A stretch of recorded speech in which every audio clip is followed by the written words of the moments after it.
ஆராதனை செய்கிறேன்.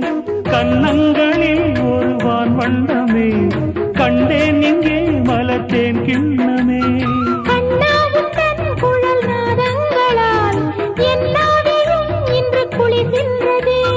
ஒன்றோடு ஒன்றாகி உண்மைகள் கண்டுவர சங்கீதவானில் சந்தோஷம் பாடும் சிங்காரத்தேன் குயிலே.